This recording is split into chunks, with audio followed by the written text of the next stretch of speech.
Thank you all very much.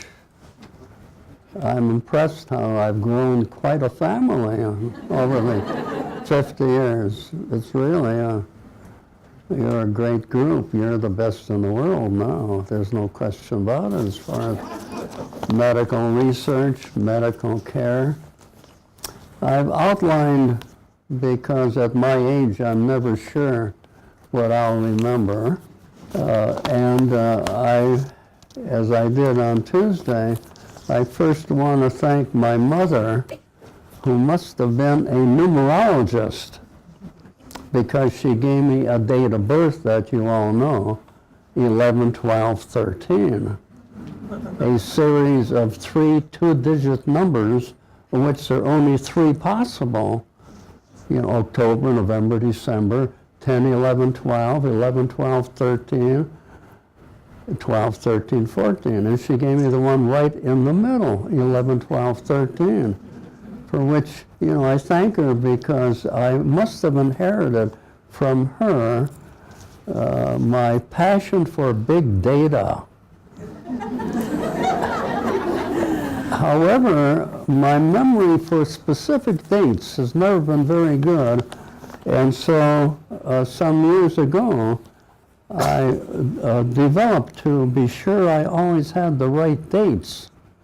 You know, like even Pearl Harbor, I have to look to see what date that was. And so I will first just give you a little background information about our founders and the organization, how Division of Research evolved from medical methods research, and for the last decade or so, you all know well, those are published.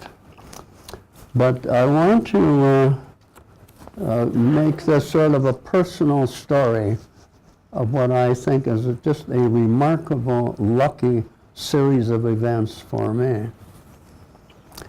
I want to point out that there are 4 founding leaders that we all must be very grateful for. Sidney Garfield and Cecil Cutting, who were physician founders, and Henry Kaiser and Jean Trefethen, who were industrials founders. A remarkable combination of visionaries in patient care and visionaries in industrial applications. Without the 4 of them, we'd never have been what we are today. Remarkably lucky combination.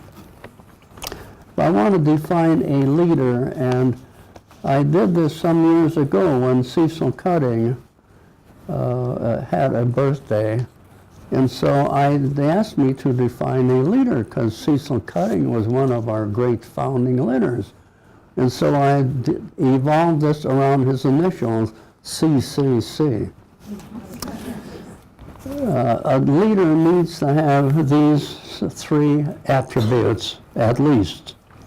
Creativity, which means he has to be a visionary with the ability to develop practical solutions to big problems. Then he has to have chutzpah, the courage and ability to overcome challenges, to the objections to the solutions to problems. And then he needs charisma, the ability to charm and persuade his followers to join in solving big problems. As an example, when I was just 30 years old when I started, and it was the war years. And the Richmond shipyards was developed by Henry Kaiser, a challenge. President Roosevelt was asked by Churchill to build more ships because the ships they had were being sunk as fast as they were launched. Well, Henry Kaiser loved challenges. He'd never built a ship.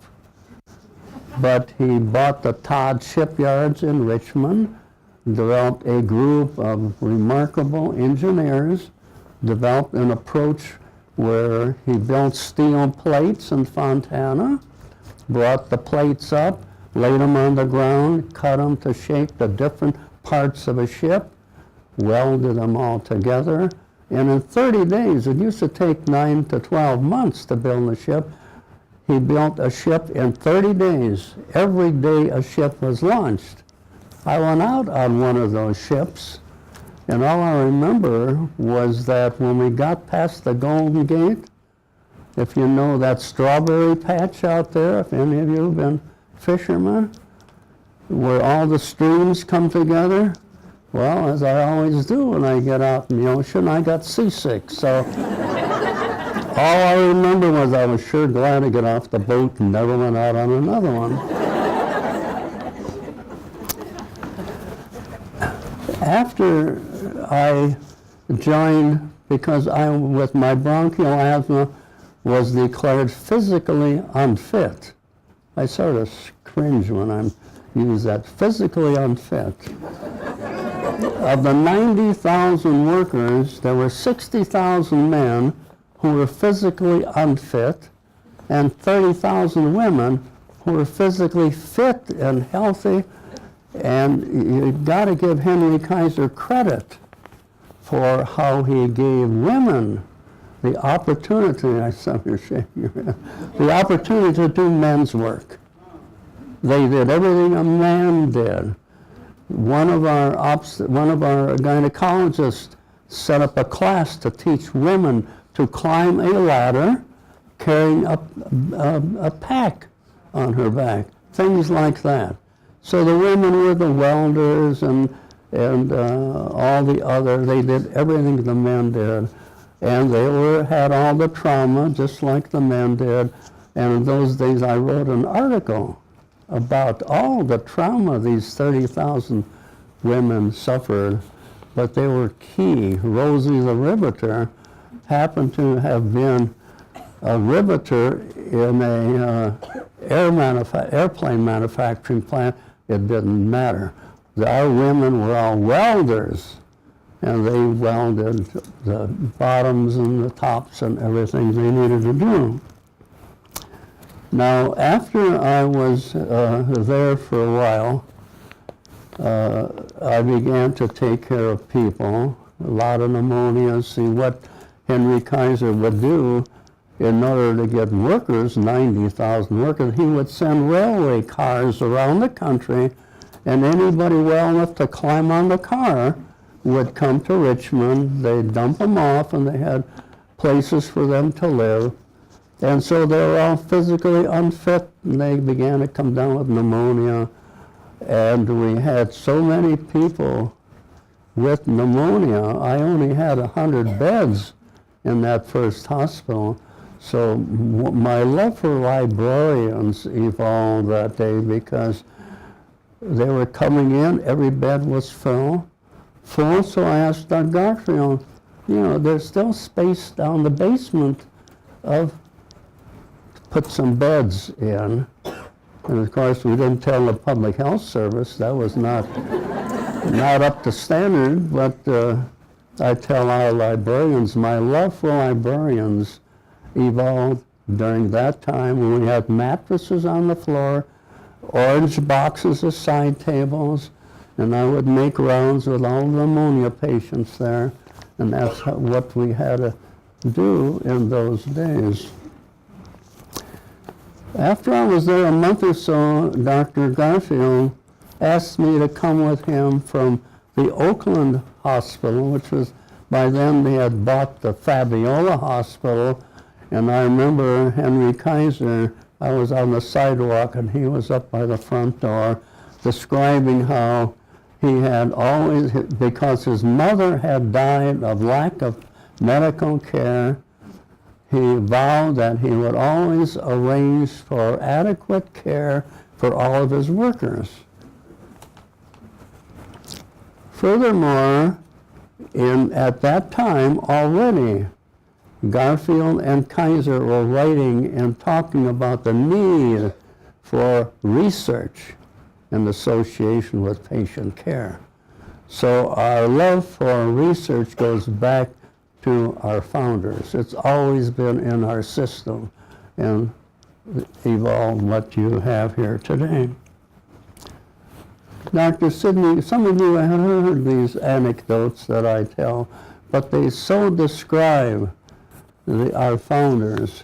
One day Dr. Garfield asked me to go to Richmond with him, and when you go to the Richmond Hospital from here, you go up Cutting Boulevard. I asked Cecil Cutting if it was named after him, and he said no, he didn't know where the name came from.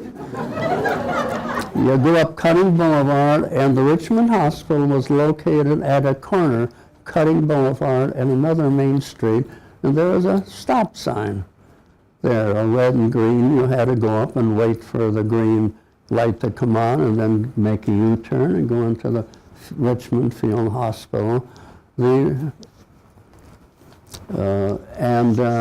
So I'm sitting next to Garfield, and he doesn't go up to the light. He zips right across into the parking for the emergency room, and brrr, there's a motorcycle policeman right behind him.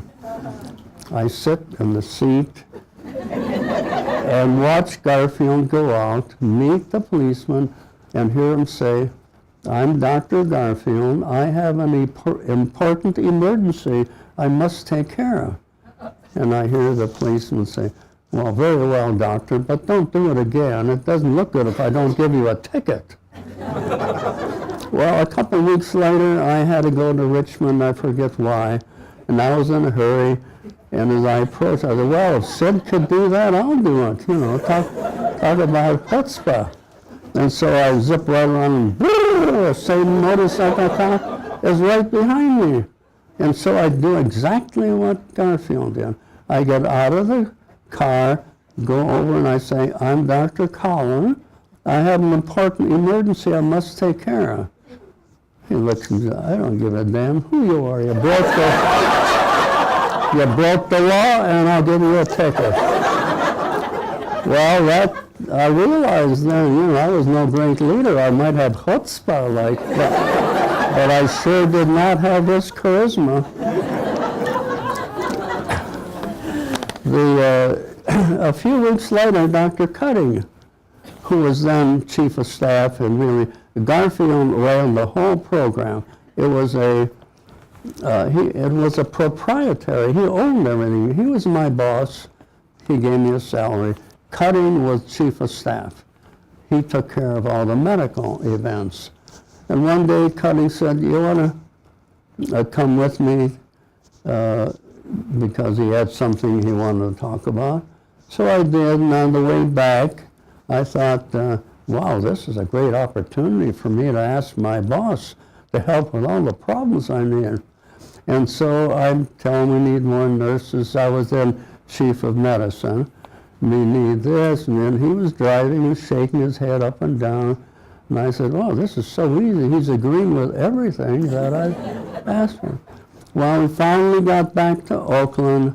He parked the car, turned off the key, looks me right in the eye and says, "Maury, what do you suggest we do about all these problems?" Wow, from then I never went to Cutting with a problem without suggestions. What he did, remarkably, he flipped me from a follower to a leader, just like that. I've always thanked him for doing that, because that's a part of the attributes of being a good leader. Now, it's important that you understand that you are part of a big organization. And there was a time in the 70s and 60s when I was traveling the world describing our program, and it became evident that the Garfield's principles, he had required 3 principles for good patient care. Physician group practice, which we now represent in the Permanente Medical Group. Integrated facilities, which means it's all one ball of wax, hospital, clinics, offices, laboratories, x-ray, everything is a part of an integrated system. And prepayment to the health plan for patient services. Now see, a lot of the fight has gone on since our beginning between fee-for-service physicians and salaried physicians.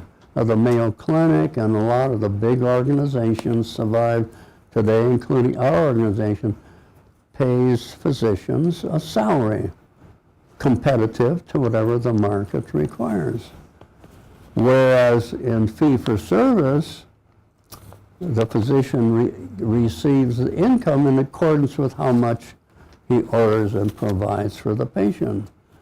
And so there's this, to this day, competition between insurance companies, fee-for-service physicians who want to provide more, give more good care, but has higher costs, versus prepayment where there's a fixed amount the patient pays, there may be some supplementary, and a fixed amount the physician. I once did an analysis comparing, looking at, in those days there were paper-based charts, looking at patients under the C individual plan versus different group plans that paid a fixed amount. In our organization, I found there was no difference. Didn't matter how the patient paid. The physicians were on a salary, and the quality, quantity, and cost of care was similar no matter how the patient came. So prepayment group practice was a basic integrated facility, the basic programs that physicians like myself grew up under. Now, you've received an outline that I developed some years ago because, as I said, my mother gave me the passion for big data, somehow left out the need for remembering dates. I can remember 11, 12, 13, all right, but beyond that, I have to write it down and always check, like, what was the date for Pearl Harbor? Okay, well, here it says December 7th, 1941. I'll never remember that, although that was so critical. I remember hearing President Roosevelt on the television, "This day will go down in infamy." And that sure changed all of our lives.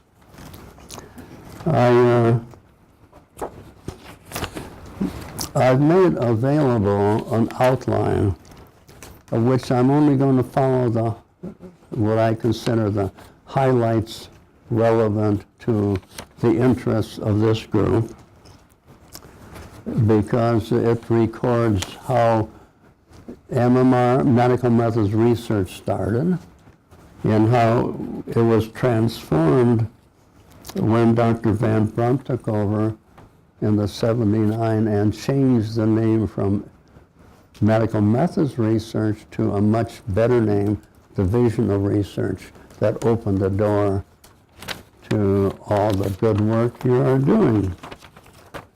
In those days, in the beginning, I was practicing medicine. I was chief of medicine. How do you become a chief? How did you get to be a chief of medicine? Well, I was the first internist. And finally, with all the pneumonias, we got so busy, I asked Dr. Garfield, I need some help. I can't be on 7 days a week, 24 hours a day. So he said, okay, go hire a couple internists. So I said, well, if I find an internist, will you write them a letter? I was just his employee, you see. And he said, Maury, there's a war on, I'm busy, you'll write them a letter. So I said, well, I'll write them a letter, and will you sign it? I really had no authority. And he says, Maury, don't bother me, you sign it. So I said, I can just remember this clear as anything. So I said, well, how shall I sign it? There's a long pause. Finally, he said, sign a chief of medicine. So that's how you become a chief.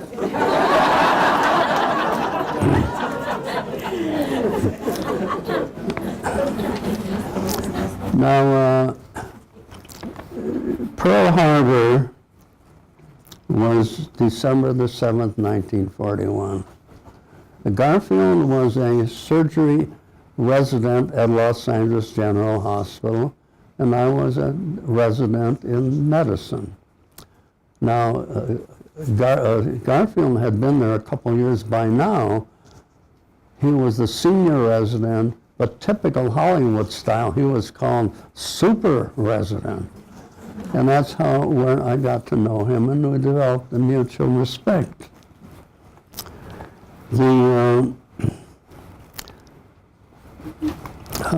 Garfield began to open offices in Richmond and Oakland, and in his first annual report, which is published in those days, we started a Permanente medical journal. Now the Permanente journal involves a national publication and follows that. And in 1944, Garfield wrote in his first annual report that it was a plan which can provide its own research. And that's indicated their commitment to research from the very beginning. The Sidney Garfield and Associates was the name of the whole organization at the time. Garfield owned the hospitals, the health plan, the medical group. He was the owner. He was advised by Ray Kay. See, after the war, the 90,000 dropped down to about 17,000. They opened it to the community, but in a few years, the membership went straight up. It was obviously going to be such a success that Dr. Raymond Kay, who eventually developed the Southern Permanente Medical Group, recommended to Garfield that he establish a foundation, and he did. He gave what is now a multi-billion organization. Sid Garfield gave it all away for a $50,000 a year job as a medical director, reporting to the foundation. At that time it was called Permanente. From Sidney Garfield, the foundation was called the Permanente Foundation, and Permanente arose, as many of you know, when Kaiser began to build Hoover Dam, other dams, all the structures. He needed cement. And he was told that Portland Cement had a monopoly on cement. Well, with Kaiser's ability to challenge, that's all he needed. He said, a monopoly? They can't have a monopoly. And so he searched around, and if you drive down Highway 1, just north of Carmel, there may not be anymore, but there was a cement and gravel plant where he started making cement. And the story goes that one day they needed water, and here's this little river running, and he said, what's the name of the river? And he said, Permanente, ever flowing. Great. And so that's where Permanente cement, Permanente sand and gravel, Permanente steel, Permanente foundation, it all started named after that ever flowing river.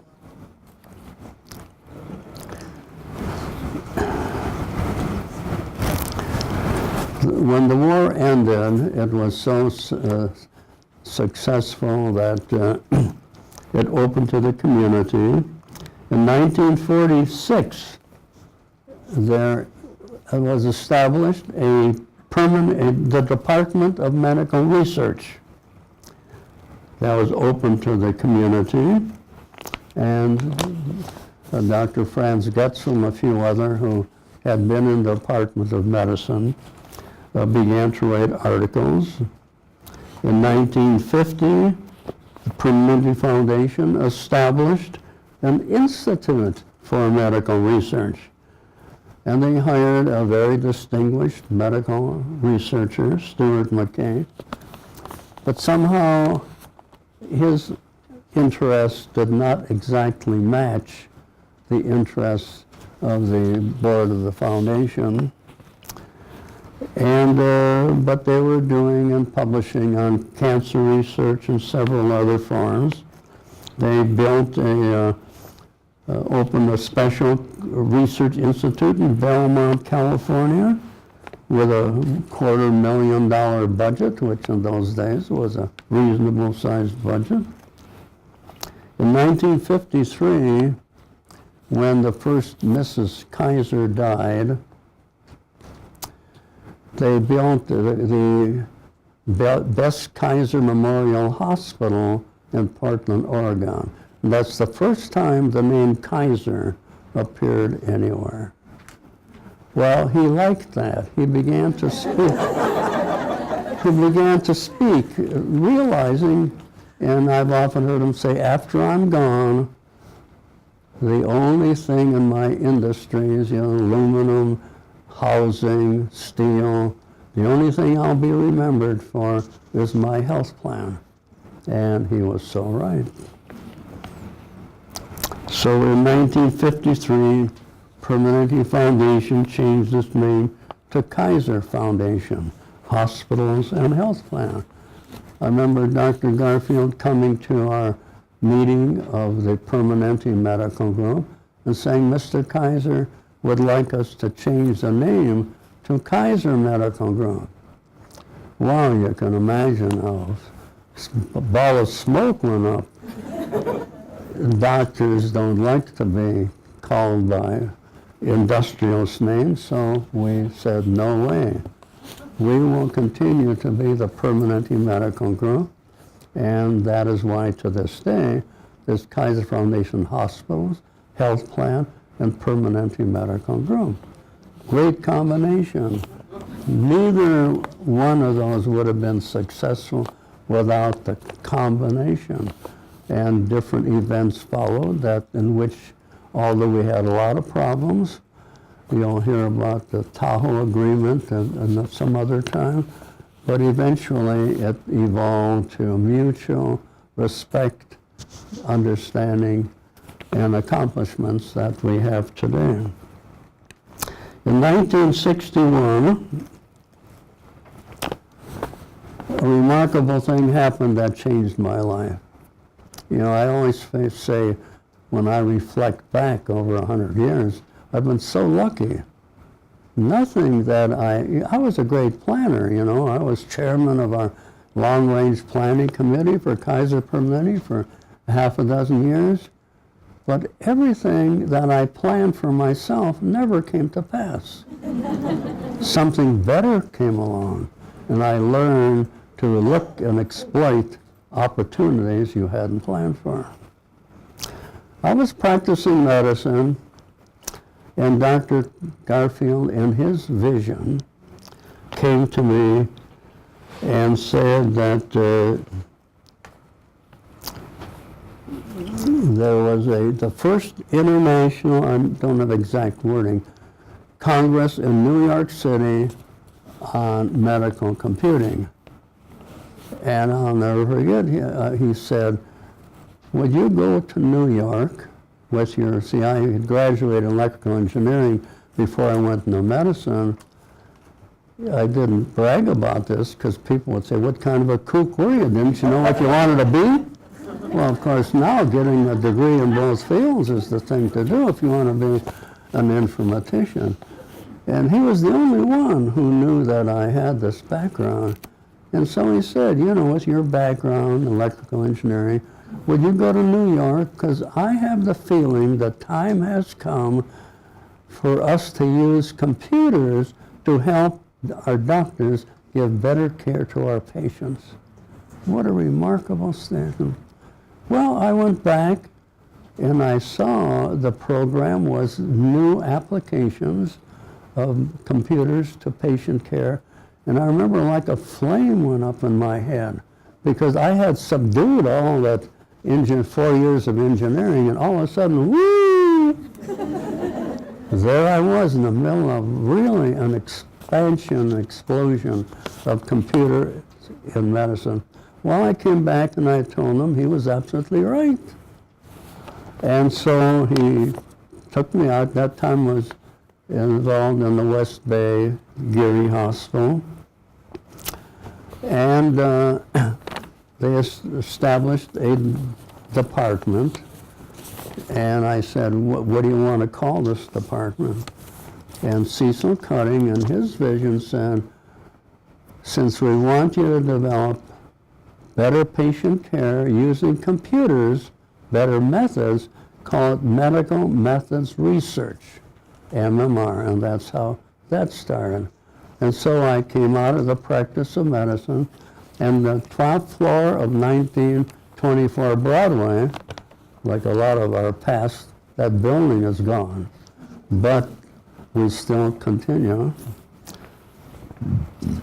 And so, I wondered, how are we going to apply computers to patient care? Well, the computers are great at routine, repetitive procedures. There's only one procedure in the practice of medicine that a physician goes through the same thing over and over and over. Patient comes in and says, Doc, I want a checkup. So you take a history, you do a physical, you send them for some routine blood and urine tests, maybe a chest x-ray if there's a lot of tuberculosis, and that's routine repetitive. So that was the place to start. I was afraid to start on sick people. Everyone's unique, and that would be a much bigger, difficult problem. Well, it so happened that the Garfield wanted to increase membership and get the Longshore Union to join us. Well, Harry Bridges told Garfield that if we would come to the Longshore Union, the building in San Francisco, and do checkups on all of his workers, he would join. Well, Garfield told me that's what we needed to do. So I took a nurse and a phlebotomist and another assistant. There were 3 of us. We went to the warehouse union in San Francisco. And Bridges had all of his people line up, and we take a brief history, draw blood, collect urine, and a day or 2 report back to each of these people what we found. They're basically a healthy group, so it was really very easy. Well, that satisfied Harry Bridges, and the Longshore group joined us, and then the retail clerks, and the membership began to grow sky high. So we then developed what we call the multiphasic health testing, based upon work Dr. Lester Breslow, who was then head of the Department of Public Health. Public Health would provide free chest x-rays for TB, blood tests for venereal diseases and so forth, but in separate buildings. Breslow, who was then public health officer for California, brought them all together into one place so the individual could get all of these tests at one time, and he called it multiphasic health testing. Garfield heard about it, and he told me, go talk to Breslow and see if we can use his approach for our patients. Well, I did, and was very convinced that was the way to go. And so in Oakland, on the first floor, when the clinic closed at 5 o'clock, I had learned from Los Angeles General, when a patient walks in, there are painted, colored tapes on the floor. You know, this goes to labs, this goes here, this goes there. So at 5 o'clock, when the clinic closed, we rolled out these tapes to the laboratory, to EKG, to history taking, and people would come in, they'd take a couple hours, and we began to do what we call multiphasic testing. Well, the health plan agents told me people loved that. They could come in and get everything taken care of in a couple hours. And then again, showing how, and then what we did as we began to grow, we got that was the first automated multi-channel chemistry system from Technicon. Technicon had began to commercially develop automated single test analysis developed by a physician in the VA.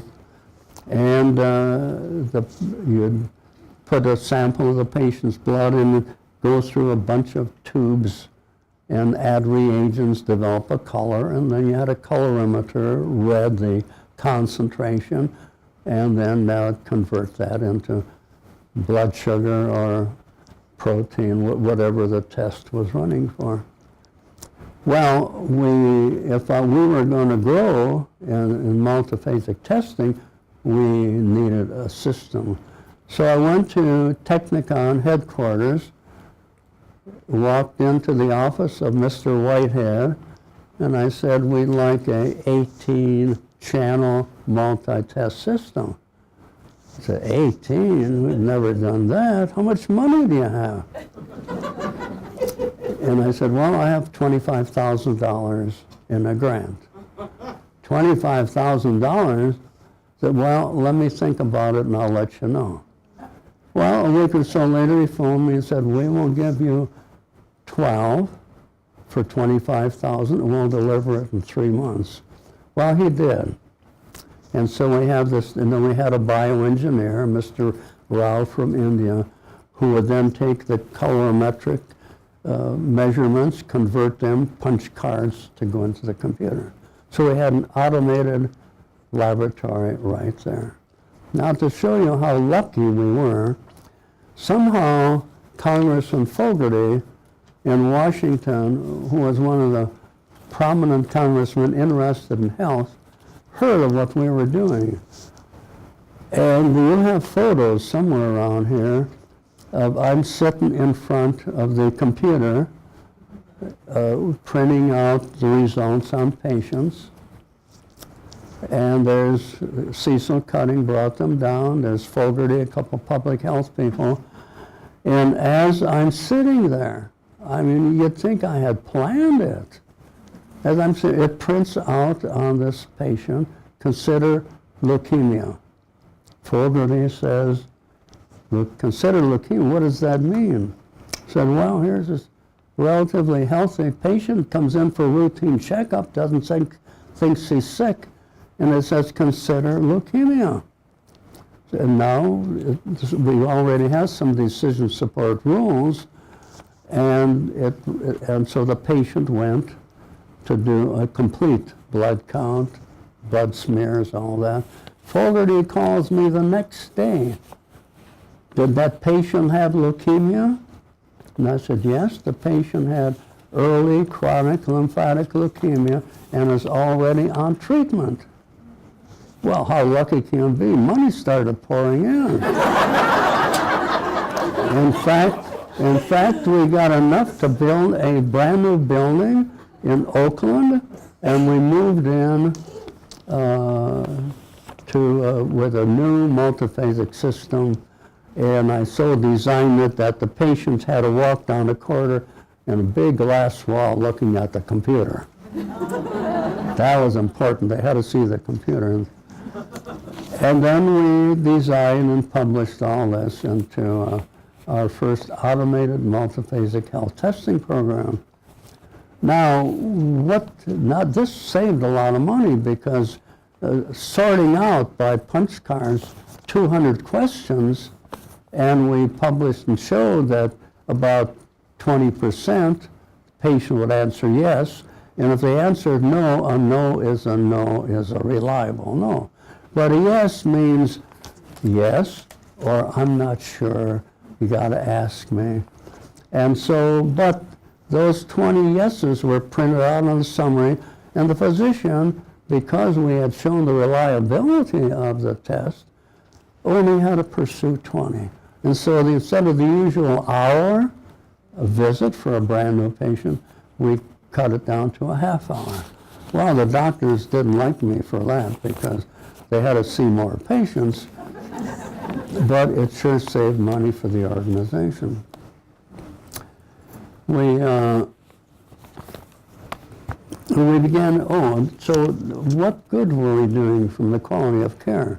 Well, Gary Friedman is here and headed up a group in which some 3,000 new members went through the multiphasic program. Another 3,000 didn't. They received the same routine care. And after some 16 years of follow-up, they published to show that there was a significant savings, decrease in mortality for hypertension and colon cancer. Colon cancer, yeah. Well, then they pursued this and more articles were published. But, well,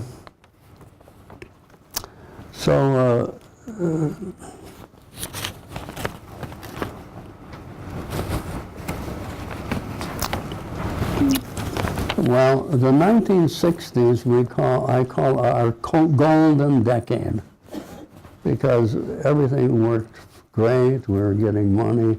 And then the 1970s remind me of what you're going through now at this time. We had a recession. We had a recession.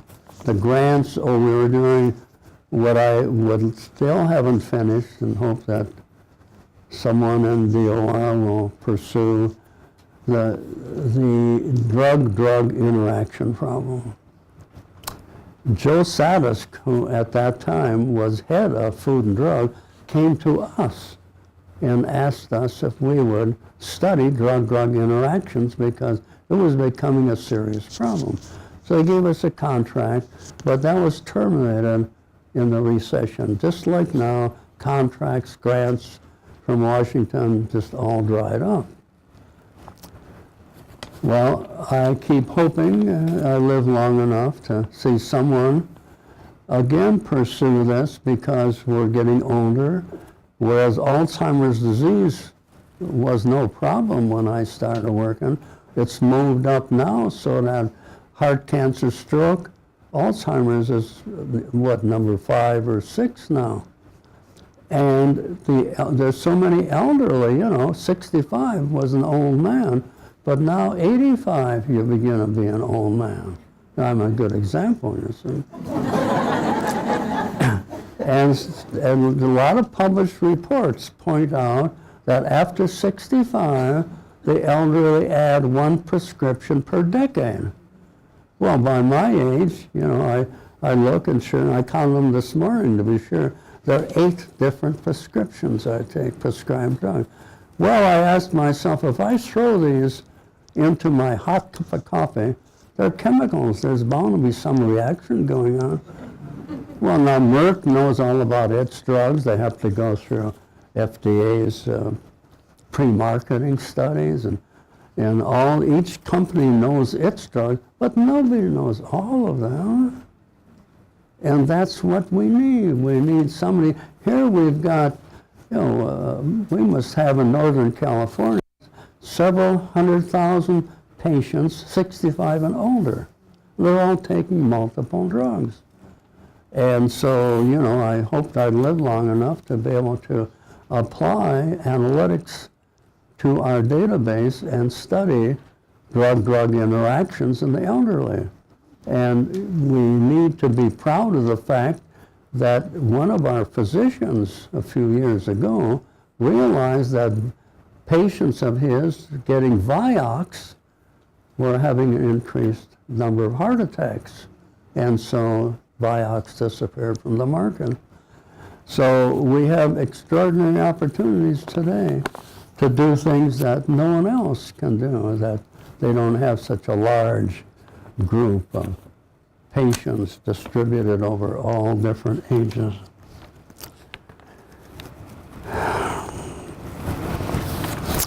Well, I think I'm going to turn into a pumpkin in 3 minutes, I think.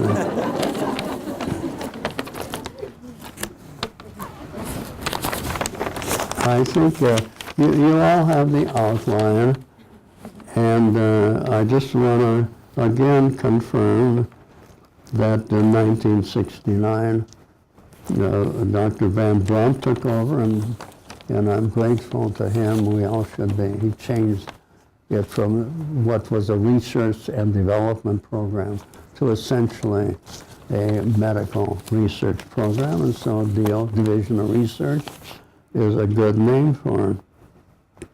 Garfield wrote an article published in Scientific American with his vision of healthcare, and developed what he called a new medical care delivery system. We got a grant to implement in our Oakland Hospital and San Francisco Hospital a hospital information system, and he developed a program called Total Health Care, and we evaluated that, but unfortunately he died before he was able to implement the system. In 1987, as you know, the Garfield Memorial Fund began to issue grants to promote quality and efficiency in healthcare delivery. In 1988, Garfield was posthumously inducted into the Modern Healthcare's Hall of Fame. Our founder's vision will live on as long as we carry out their goals and objectives. One of the 3 places I visited when we first started the program was Dr. Octo Barnett at Mass General, and the one thing I came back and learned from him was that nurses are the best systems analysts if you're designing and developing a system. A doctor writes the orders and walks out, and the nurses carry it out, arrange the patients, if the patient going to have, a gastrointestinal series or something like that, an X-ray arranges with the diets and all the required steps. They're the real systems analysts. And so Garfield recognized the importance of nurses, and Dorothea Daniels, who he remembered as heading up the nursing program at LA General Hospital, brought her up and started a nursing program. Actually, we needed nurses. There was a shortage at that time. And so there were nursing students all over the place. They built a nursing home, 4-story building, and let's hear, what was the one who took over when Daniels died? The head of nursing school. What's her name? Claire, that's right. She took over, and eventually there were ample nurses, and the school was discontinued. The Division of Research moved into that building, and eventually that was demolished. Somehow they moved the research department into places that are seismically unsafe. They're unsafe for patients, but for researchers, what the hell? That's good enough.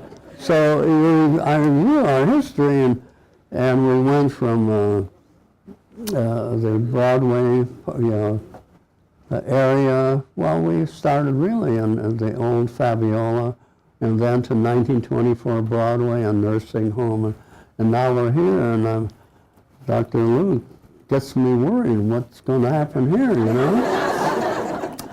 So, but nursing is important. I have a chapter in my book on nursing information systems. They have their own group, their own meetings. They've contributed tremendously because doctor orders, intravenous or other medication. Well, the nurses have to arrange, have to check in. They now, I guess we have automated nursing systems that tell when drugs are given and all that, and they have to, and so they're very basic. And that's why in the latest, when they began to support financially development, what we used to call electronic medical records, EMR, electronic patient records, EPRs, they're now electronic health records. Everything is an EHR because the nurses were complaining. It's not a medical, and we're in there too. And so health includes physician care, nursing care, pharmacist care, technology care, lab, the whole ball of wax. And that's a more fitting name.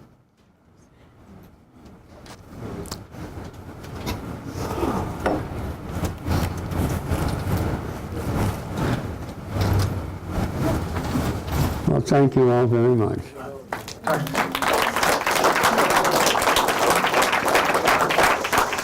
Dr. Collen, one more question I wanted to ask you. The early academic affiliations that you formed, and I'm thinking of Jersey Naaman at Cal and Lincoln Moses at Stanford, and I think George Danzig as well. Could you comment on that kind of brain trust that you brought very early on to medical methods? Thank you. Actually, I had always wanted to be in academia. When I got married, I told my wife, I never expect to make much money. I want to be in academia where I can take care of patients, do research, and teach. And lucky for me, leaving academia where you have to publish or perish, in Kaiser Permanente you publish only what's important. But all through my life here, again, I was able to exploit opportunities as they came along. I had hoped that we would develop an affiliation with one of the academic organizations. We're so lucky to have Stanford, Cal, so close. And there was a time when we had so many pneumonias that Professor Kerr, who headed the Department of Medicine at Cal, would rotate some of his interns into our Department of Medicine so they could learn about how to take care of pneumonias. Of course, no San Francisco physician would admit they ever were an intern at Kaiser Permanente Hospital. But then Dr. Leonard Syme, who you know, was so good, we developed an affiliation with Berkeley, the Berkeley campus, and with Dr. Syme, and we were able to establish a fellowship. They went to Berkeley, studied epidemiology and other courses, and then came to our organization, which was the laboratory. And they got master's degrees in epidemiology. And one of them was important in the Department of Health and Human Services.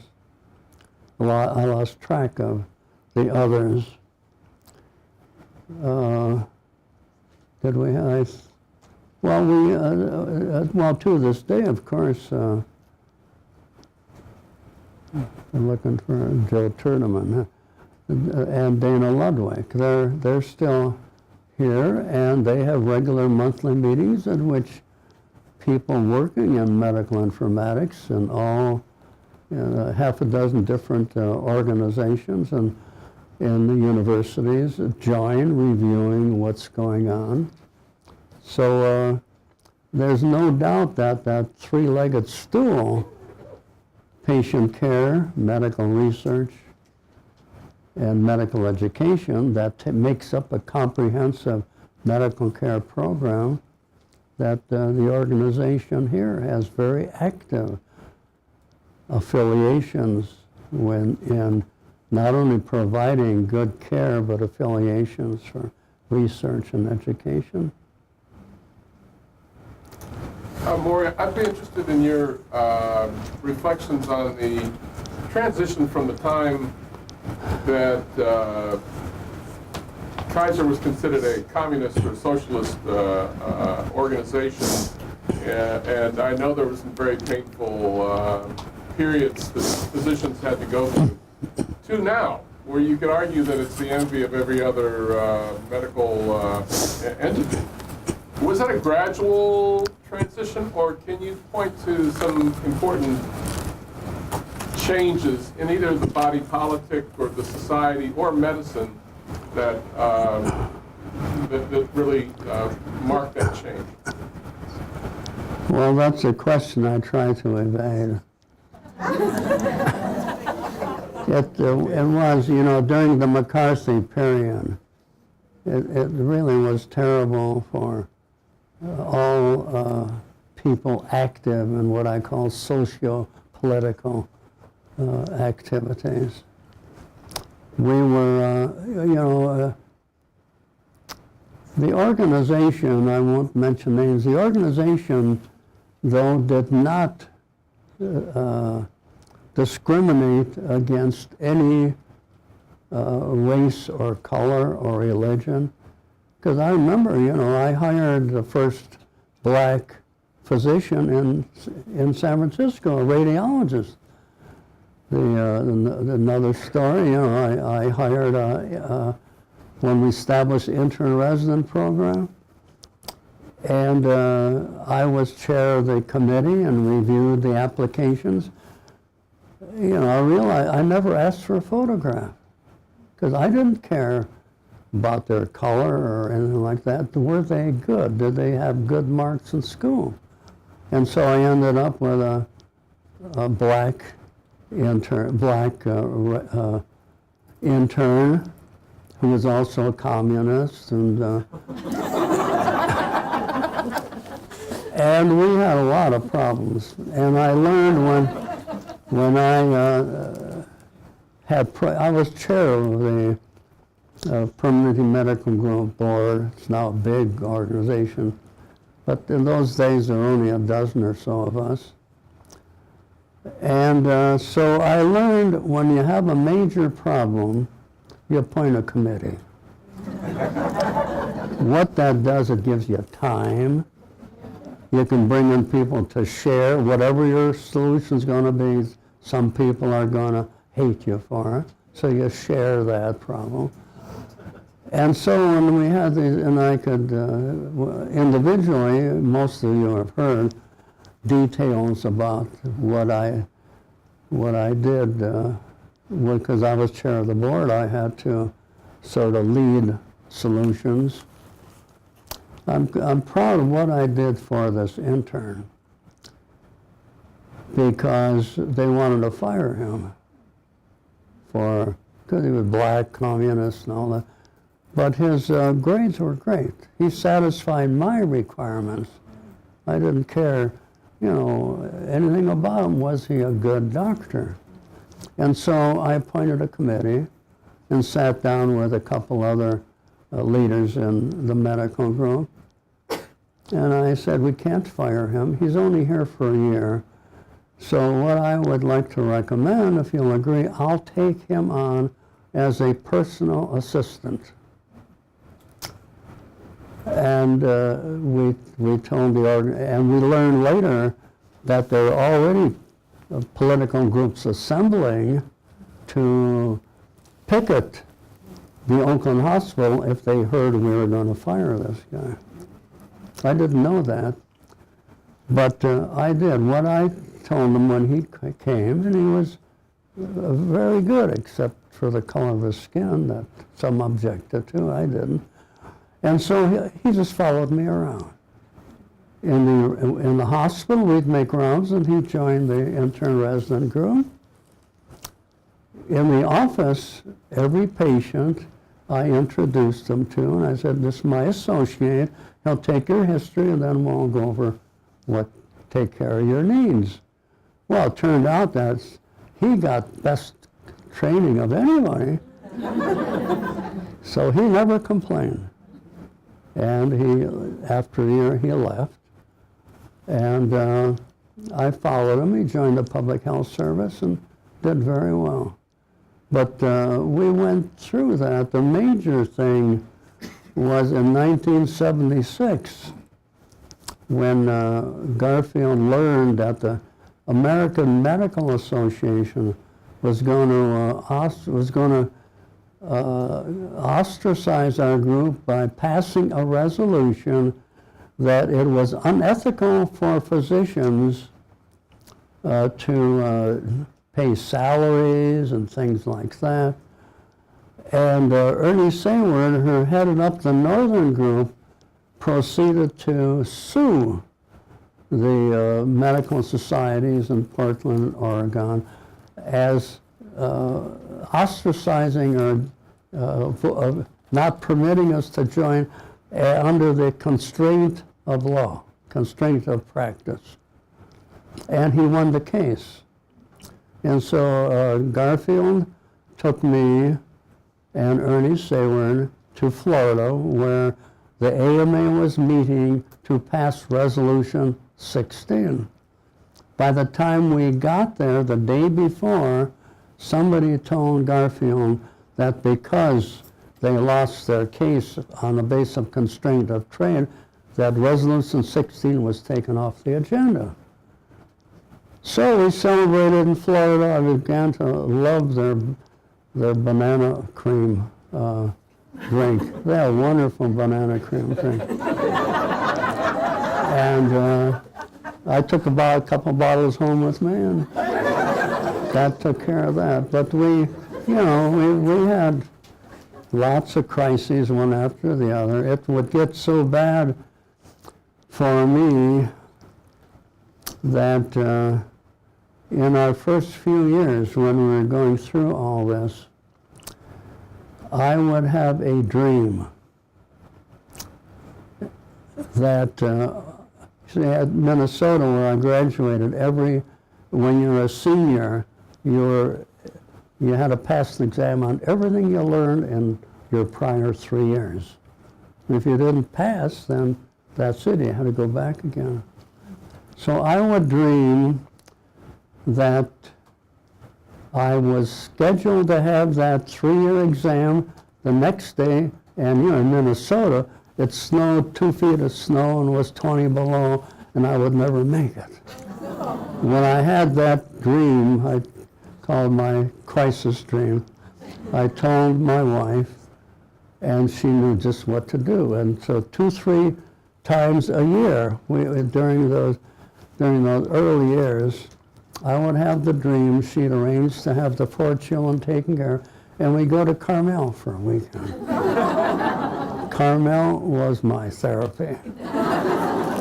And we'd go there a couple of days, and we'd talk about, I remember your children are your best friends. We'd read books, and I'd come back all ready to go again.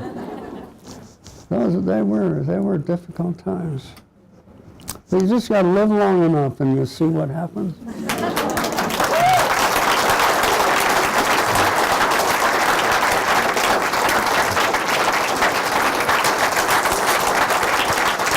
Thank you.